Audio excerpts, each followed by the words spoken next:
एक छोटी सी बात किस तरह आपका पूरा परिवार उजाड़ सकती है। आज की केस फाइल हमें यही सिखाती है। आइए शुरू करते हैं।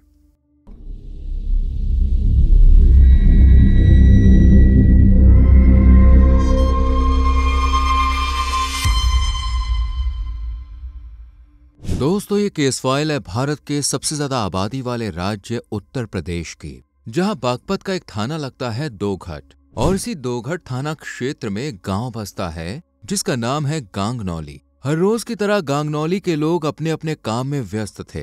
11 अक्टूबर 2025 की दोपहर थी। धूप की रोशनी में पूरा गांव जगमगा रहा था और 5 से 6 छोटे छोटे नाबालिग बच्चे हाथ में सिपारा लेकर मस्जिद की तरफ आ रहे थे। इन दोनों को मस्जिद के मौलाना इब्राहिम तालीम देते थे और उनकी गैर मौजूदगी में उनकी बेगम इसराना खातून बच्चों को पढ़ा दिया करती थी।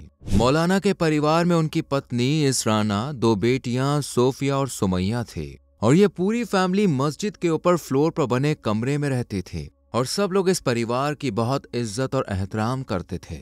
मौलाना इब्राहिम के अच्छे और नेक दिल बर्ताव की वजह से माँ बाप बेफिक्र होकर अपने बच्चों को मदरसे में पढ़ने के लिए भेज देते थे। लेकिन आज मौलाना इब्राहिम मदरसे में नहीं थे और बच्चों को पढ़ाने का जिम्मा उनकी बेगम इसराना के कंधों पर था। इसलिए बच्चे भी सीधा उनके कमरे में ऊपर जाने की कोशिश करते हैं, लेकिन सीढ़ियों का रास्ता बंद था। ये देखकर बच्चे कई बार दरवाजा खटखटाते हैं, लेकिन ना तो कोई जवाब देता है और ना ही दरवाजा खोलने के लिए आता है। काफी देर तक खड़े रहने के बाद बच्चे दूसरे रास्ते से ऊपर जाने का फैसला करते हैं। दरअसल ऊपर मौलाना के कमरे तक पहुंचने के 2 रास्ते थे, जिनमें पहला बंद था। इसलिए अब सब बच्चे दूसरे रास्ते की तरफ कदम बढ़ाते हैं और छत से होते हुए जैसे ही कमरे में दाखिल होते हैं, सामने का नजारा देखकर बच्चों की चीखें निकल जाती हैं और बच्चे इतने डर जाते हैं कि उनके मुंह से कोई लफ्ज ही नहीं निकलता, क्योंकि सामने जमीन पर उनकी टीचर इसराना बदहवास हालत में पड़ी हुई थी।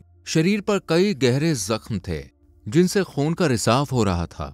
वहीं जब बच्चों की नजर पास में बिछी चारपाई पर गई तो उनका डर और ज्यादा बढ़ गया, क्योंकि चारपाई पर मौलाना इब्राहिम की बड़ी बेटी सोफिया भी बहुत ही बुरी हालत में बेसुध पड़ी हुई थी, जिसकी उम्र महज 5 साल थी। इसी के पास छोटी बेटी सुमैया की बॉडी भी थी, जिसकी उम्र सिर्फ 2 साल थी और उसे भी बड़ी बेरहमी से मारा गया था। एक साथ 3-3 बॉडीज देखकर बच्चों की हालत खराब हो जाती है। उन्हें कुछ भी समझ नहीं आता और वो जल्दी से चीखना चिल्लाना शुरू कर देते हैं। लेकिन एक बच्ची जो थोड़ी समझदार और बड़ी थी, वो जल्दी से मेन दरवाजा खोलती है और सबको लेकर मस्जिद से बाहर निकल आती है और फिर सब बच्चे खून खून चिल्लाना शुरू कर देते हैं। मस्जिद के आसपास के लोग जब बच्चों के चेहरे पर पसरा डर और जुबान पर खून का नाम सुनते हैं तो उन्हें भी कुछ समझ नहीं आता और वो बच्चों को शांत कर उनसे इत्मीनान से पूरी बात बताने को कहते हैं। बच्चों का डर भी अब थोड़ा कम हो रहा था, इसलिए वो हिम्मत रखकर पूरी बात बता देते हैं, जिसे सुनकर सबके होश उड़ जाते हैं और वहां मौजूद लोग जल्दी से मस्जिद के कमरे की तरफ भागते हैं, जहां का नजारा सच में दिल दहला देने वाला था। हर कोई हैरान था कि आखिर अल्लाह की इबादत वाली जगह पर कौन इतना खौफनाक काम अंजाम दे सकता है। क्या अब अल्लाह का घर भी सुरक्षित नहीं है? इस घटना का खुलासा करने के लिए मस्जिद का एक मेंबर माइक पर ऐलान करके सबको बताता है कि मुफ्ती इब्राहिम साहब की जो वाइफ हैं और 2 बच्चियां हैं, उन्हें दिन दहाड़े किसी ने मस्जिद में घुसकर मार दिया है। यह ऐलान जब पूरे गांव में गूंजता है तो हड़कंप मच जाता है, क्योंकि मस्जिद में मुफ्ती के परिवार को ऐसे मारना ये वाकई में चौंका देने वाला था। इसलिए अब सब लोग घटना की जानकारी जुटाने के लिए मस्जिद की तरफ आना शुरू कर देते हैं, जबकि कुछ सोशल मीडिया पर पोस्ट शेयर कर इस घटना की जानकारी दूसरों तक पहुंचाते हैं और देखते ही देखते मामला तूल पकड़ने लगता है। गांगनौली से निकली ये खबर आसपास के गांव, जिलों और पूरे देश में आक्रोश की लहर ला देती है। अब क्योंकि ये घटना मुस्लिम धार्मिक स्थल में हुई थी, इसलिए लोग और ज्यादा सीरियस हो जाते हैं। मामले की गंभीरता को देखते हुए गांगनौली के कुछ लोग पुलिस को भी कॉल कर देते हैं और उन्हें पूरी घटना की जानकारी देते हैं। मौके की गंभीरता को देखते हुए दोघट थाना की पुलिस तुरंत शेखोवाली मस्जिद के पास आ जाती है, जहां पर यह घटना हुई थी। दोघट थाने के अलावा छपरौली, बिनौली और बड़ौद जैसे इलाकों की पुलिस भी घटना स्थल पर पहुंच जाती है क्योंकि पुलिस को डर था कि कहीं इस घटना की वजह से धार्मिक विवाद न गरमा जाए। इसलिए पुलिस टीम से लेकर बड़े बड़े अधिकारी भी मस्जिद के पास आना शुरू हो जाते हैं, लेकिन उन्हें बॉडी के पास जाने नहीं दिया जाता। गांव वाले पुलिस को घेर कर खड़े हो जाते हैं, क्योंकि उनके अंदर इस बात का गुस्सा था कि भला पुलिस प्रशासन होने के बावजूद कोई कैसे दिन दहाड़े इस घटना को अंजाम दे सकता है। ऐसे में पुलिस का होना न होना एक बराबर है। इसी गुस्से में महिलाएं, लड़कियां पुलिस के सामने आ जाती हैं और उन्हें रोकने की कोशिश करती है। पुलिस के कपड़े खींचे जाते हैं और कुछ लोग इस पूरे तमाशे की वीडियो बनाकर सोशल मीडिया पर पोस्ट कर देते हैं। इधर पुलिस गांव वालों को शांत करने की कोशिश में लगी हुई थी, लेकिन गांव वाले पुलिस की बात मानने को तैयार ही नहीं थे। मौके की गंभीरता को देखते हुए मेरठ के डीआईजी भी वहां पहुंचते हैं और किसी तरह गांव वालों को समझा बुझाकर शांत करने की कोशिश करते हैं। डीआईजी साहब गांव वालों से जांच के लिए थोड़ा वक्त मांगते हैं और उन्हें यकीन दिलाते हैं कि वो जल्द ही पूरे मामले की जानकारी जुटा लेंगे और जल्द से जल्द आरोपियों को भी धर दबोच लेंगे। लेकिन इस सब के लिए थोड़े टाइम और समर्थन की जरूरत होगी। डीआईजी के समझाने पर गांव वाले शांत हो जाते हैं और पुलिस का साथ देने के लिए मान जाते हैं। इसके बाद पुलिस मस्जिद के ऊपर बने कमरे में जाकर जांच शुरू करती है और हालात का जायजा लेने के बाद तीनों माँ बेटियों की बॉडी को अपने कब्जे में ले लेती है और फिर आसपास के लोगों से पूछताछ की जाती है, जिसमें कुछ लोग बताते हैं कि परिवार में मुफ्ती साहब की बीवी और 2 बेटियां थीं। अब ऐसे में सवाल यह है कि जब तीनों माँ बेटी की बॉडी यहाँ है तो मुफ्ती साहब कहाँ है? यही सवाल पुलिस लोगों से पूछती है, जिस पर वो बताते हैं कि मुफ्ती इब्राहिम आज सुबह ही किसी काम से बाहर गए हैं और उन्हीं की गैर हाजिरी में ये सब हुआ। पूरी जानकारी लेने के बाद पुलिस मुफ्ती इब्राहिम को कॉल कर उनसे उनकी लोकेशन पूछती है, जिस पर मुफ्ती बताते हैं कि वो इस वक्त देवबंद में मौजूद हैं, क्योंकि आज देवबंद में अफगानिस्तान के विदेश मंत्री आए हुए हैं और उन्हीं के इस्तकबाल के लिए मुफ्ती इब्राहिम भी वहां पहुंचे थे और अब सबके साथ घर वापसी कर रहे थे। पुलिस उन्हें जल्द से जल्द घर आने को कहती है और इमरजेंसी का कहकर फोन कट कर देती है। कुछ देर में मुफ्ती इब्राहिम अपने घर आ जाते हैं और साथ ही उनके ससुराल वाले यानी उनकी बेगम के मायके वाले भी घटना की सुनकर वहां पर आ गए थे। इससे पहले मुफ्ती इब्राहिम अपने परिवार को आखिरी बार देख पाते मस्जिद में पहुंचते ही पुलिस ने उन्हें हिरासत में ले लिया और उन पर परिवार को मरवाने का शक जताया। दरअसल जब पुलिस ने पड़ोसियों से मुफ्ती साहब के परिवार के बारे में सवाल जवाब किया तो पड़ोसियों ने पूरी कुंडली खोल कर रख दी और बताया कि मुफ्ती साहब शामली जिले के थाना कांधला के सुन्ना गांव से ताल्लुक रखते हैं और 2018 में इनकी इसराना नाम की महिला से शादी करा दी जाती है, जो गाजियाबाद की लोनी नामक गांव की रहने वाली थी। शादी के बाद मुफ्ती साहब भी लोनी की ही एक मस्जिद में इमामत करना शुरू कर देते हैं और 2-3 साल तक यहीं रहकर अपने परिवार के साथ हंसी खुशी जिंदगी गुजारते हैं। उसके बाद मुफ्ती इब्राहिम लोनी से निकलकर बागपत के गांगनौली गांव में शिफ्ट हो जाते हैं और यहाँ इन्हें शेखों वाली मस्जिद के नाम से मशहूर मस्जिद में नमाज पढ़ाने का काम मिल जाता है। साथ ही परिवार को रहने के लिए मस्जिद के ऊपर बने कमरे में जगह भी दे दी जाती है। इस तरह मुफ्ती इब्राहिम नमाज पढ़ाने के साथ साथ बच्चों को तालीम देने के लिए नीचे मस्जिद में आते हैं, जबकि बाकी टाइम ऊपर अपने कमरे में परिवार के साथ रहते हैं। इस पूछताछ के दौरान कुछ लोग इस घटना का पूरा शक मुफ्ती पर ही जताते हैं। तहरीर में भी साफ साफ कहा जाता है कि मुफ्ती इब्राहिम ने ही अपने दोनों बच्चियों और पत्नी को मरवाया है, इसलिए ये घटना के ठीक सुबह पहले ही घर से निकलकर देवबंद पहुंच गए ताकि किसी को कोई शक न हो और इनके पीछे बदमाशों ने घर में घुसकर पूरे परिवार को खत्म कर दिया।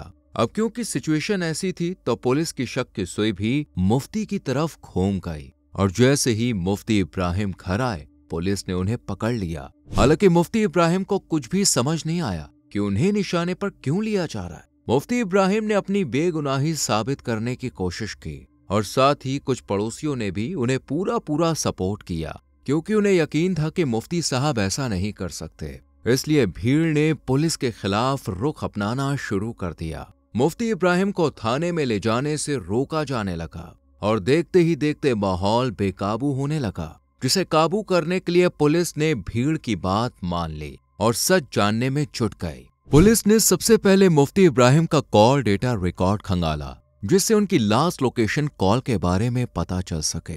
जब लोकेशन निकाली गई तो यह खुलासा हुआ कि इब्राहिम साहब तो 11 अक्टूबर की सुबह करीबन 8:25 पर गांव से निकल गए थे और फिर इनकी लोकेशन देवबंद की तरफ शो हुई। यानी जैसा मुफ्ती साहब और बाकी लोगों का कहना था, ठीक वैसा ही लोकेशन भी दिखा रही थी। लेकिन लोकेशन ये जाहिर नहीं कर रही थी कि मुफ्ती साहब बेगुनाह है या फिर उनका इस मामले में कोई हाथ नहीं है। पुलिस जानना चाहती थी कि क्या मुफ्ती साहब इन सब में इन्वॉल्व हैं या फिर वो बेकसूर हैं। इसी बीच पुलिस को पता चला कि मस्जिद में सीसीटीवी कैमरे लगे हुए हैं। हालांकि ऐसी बहुत ही कम मस्जिदें हैं जहां कैमरों को फिट किया गया है, इसलिए पुलिस को भी उम्मीद नहीं थी कि इस मस्जिद में कैमरे हो सकते हैं। ये जानने के बाद पुलिस फुटेज चेक करती है और देखती है कि 11 अक्टूबर की दोपहर के वक्त कैमरों को करीबन 30 से 40 मिनट के लिए बंद कर दिया गया था और इसी बीच इसराना और उनकी दोनों बच्चियों की जान ली गई। ये देखकर पुलिस को समझते देर नहीं लगी कि यकीनन कैमरे बंद करने का काम उन बदमाशों का ही होगा,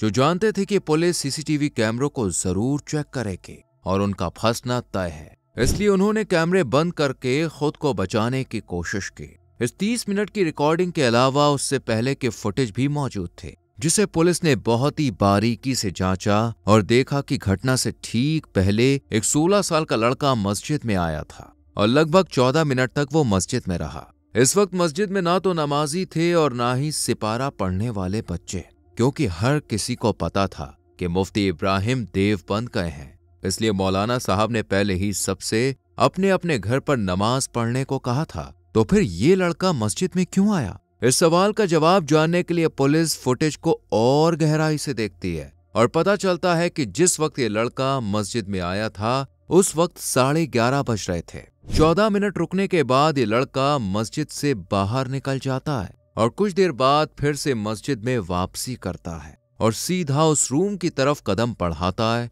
जहां डीवीआर रखा हुआ था। ये कमरे में पहुंचते ही सीसीटीवी कैमरों की सप्लाई बंद कर देता है। इसके बाद क्या हुआ उसकी कोई फुटेज नहीं थी, लेकिन इतना तो तय था कि 16 साल के बच्चे ने घटना में कुछ ना कुछ तो रोल प्ले किया है। इसलिए अब पुलिस इस बच्चे के पास पहुंचती है जो इसी गांव का रहने वाला था और अभी 8th क्लास में पढ़ रहा था और इस्लामिक तालीम हासिल करने के लिए वो मस्जिद में भी आया करता था।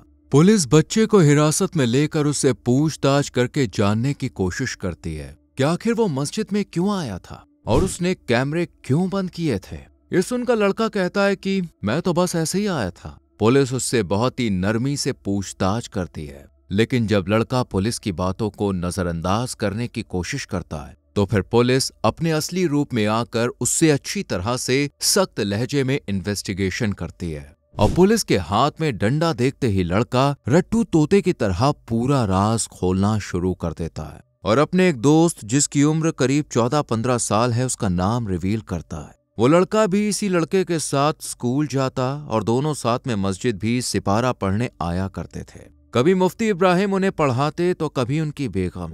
16 साल का लड़का अपने दोस्त के नाम का खुलासा करने के बाद बताता है कि 11 अक्टूबर की दोपहर करीब 2:30 बजे हम दोनों मस्जिद में आए थे, क्योंकि वो अच्छे से जानते थे कि मुफ्ती साहब गांव में मौजूद नहीं हैं, बल्कि किसी काम से बाहर गए हैं। ऐसे में उनकी फैमिली अकेली है और मस्जिद में भी किसी नमाजी का आना जाना नहीं है। इसी मौके का फायदा उठाकर दोनों मस्जिद के अंदर दाखिल होकर ऊपर कमरे की तरफ बढ़ने लगे और जब इनकी नजर बिसौली पर पड़ी उसे तुरंत उठा लिया। दरअसल बिसौली राजमिस्त्री का हथियार होता है, जिसके एक तरफ हथौड़ा होता है और दूसरी तरफ नुकीली चीज जिससे पत्थर वगैरह तोड़े जाते हैं। इसी खतरनाक हथियार को ये दोनों उठाकर कमरे की तरफ कदम बढ़ाने लगते हैं और किचन में जाकर वहां रखे एक चाकू को भी उठा लेते हैं। जो 16 साल का लड़का होता है वो चाकू को हाथ में पकड़ता है, जबकि 14 साल का लड़का बिसौली को ले लेता है। मुफ्ती साहब की बेगम इसराना जब दोनों को देखती है तो उन्हें कुछ अजीब नहीं लगता, क्योंकि अक्सर दोनों बच्चे पढ़ने के लिए आते रहते थे। दोनों लड़के मौका देखकर इसराना के चेहरे पर एक के बाद एक 3 वार करते हैं, जिससे इसराना वहीं जख्मी होकर जमीन पर गिर पड़ती है। ये देखकर दोनों उनके सर पर हमला करते हैं और 14 साल का लड़का उन पर 3 से 4 बार चाकू से वार करके उन्हें लहूलुहान कर देता है। जब पास में खड़ी दोनों बेटियां ये मंजर देखती हैं तो हैरान रह जाती हैं। छोटी बेटी तो 2 साल की थी, वो कुछ समझ नहीं पाती, लेकिन बड़ी बेटी जो 5 साल की थी वो चीखना चिल्लाना शुरू कर देती है, जिसकी आवाज सुनकर दोनों लड़कों का ध्यान उन बच्चियों की तरफ आकर्षित हो जाता है और वो जानते थे कि अगर दोनों बच्चियों को जिंदा छोड़ दिया तो वो फंस जाएंगे। इसलिए 16 साल का लड़का जल्दी से दोनों बच्चियों की तरफ बढ़ता है और बिसौली से उनके सर पर वार कर उनकी भी जान ले लेता है। नाबालिग बच्चों की ये हिम्मत किसी बड़े क्रिमिनल से कई गुना ज्यादा थी, जो एक एक करके जान लिए जा रहे थे। तीनों माँ बेटियों को मारने के बाद दोनों छत के रास्ते से फरार हो जाते हैं और जाते वक्त बिसौली को सीढ़ी से नीचे फेंक देते हैं, जबकि चाकू को छत पर फेंक कर वहां से निकल जाते हैं। इतनी बड़ी घटना को अंजाम देने के बाद दोनों को कोई डर या घबराहट या फिर पुलिस का कोई खौफ नहीं था, क्योंकि उन्हें यकीन था कि कैमरे बंद करने के बाद पुलिस उन तक पहुंच नहीं पाएगी और वो आसानी से बच जाएंगे। लेकिन प्रीवियस फुटेज की वजह से उनका पूरा प्लान चौपट हो गया और पुलिस ने दोनों को पकड़ लिया। लेकिन एक सवाल अब भी बाकी था कि आखिर इन दोनों ने मुफ्ती के परिवार को क्यों मारा? तो इसका जवाब देते हुए लड़कों ने बताया कि अक्सर मुफ्ती साहब और उनकी बेगम हमारे साथ मारपीट किया करती थी, क्योंकि बच्चों को सबक याद नहीं होता था और न ही उनका पढ़ाई में मन लगता था। बेदिली से दोनों बच्चे अपने पेरेंट्स के कहने पर पढ़ने आया करते थे और दिया जाने वाला सबक, जिसे होमवर्क भी कह सकते हैं, वो ठीक से याद ना कर पाने के कारण उन्हें आए दिन मारपीट बर्दाश्त करनी पड़ती थी, जिससे लड़कों के मन में मुफ्ती इब्राहिम और उनकी वाइफ इसराना के खिलाफ नफरत पनपने लगी और उन्होंने फैसला कर लिया कि वो दोनों को रास्ते से हटाकर ही दम लेंगे। इसी बीच जब उन्हें पता चला कि 11 अक्टूबर को मुफ्ती इब्राहिम घर से कहीं दूर जा रहे हैं, तो उन्होंने इसी मौके का फायदा उठाया और मुफ्ती साहब की गैर मौजूदगी में उनके परिवार पर हमला कर दिया। लड़कों का कहना था कि उनका मकसद सिर्फ इसराना और मुफ्ती साहब को मारना था, लेकिन जुबान खोले जाने के डर से उन्हें दोनों बच्चियों को भी मारना पड़ा। ये सब सुनने के बाद न सिर्फ पुलिस हक्का बक्का रह गई, बल्कि जिसने भी इसके बारे में सुना वो हैरान हो गया। पुलिस ने भी दोनों के खिलाफ चार्जशीट तैयार की और उन्हें सजा काटने के लिए बाल गृह में छोड़ दिया गया, जबकि मुफ्ती साहब ये गांव छोड़कर अपने पैतृक गांव चले गए, क्योंकि उनका कहना था कि जब उनका परिवार ही नहीं रहा तो वो यहाँ पे रह के क्या करेंगे। इस तरह छोटी सी नफरत की आग में पूरा परिवार बर्बाद हो गया। दोस्तों, इस केस फाइल के बारे में आपका क्या कहना है कमेंट सेक्शन में जरूर लिखें। वीडियो को लाइक और शेयर करके चैनल को सब्सक्राइब करें और बेल आइकॉन प्रेस करें, जिससे आने वाली वीडियोस मिस ना हो।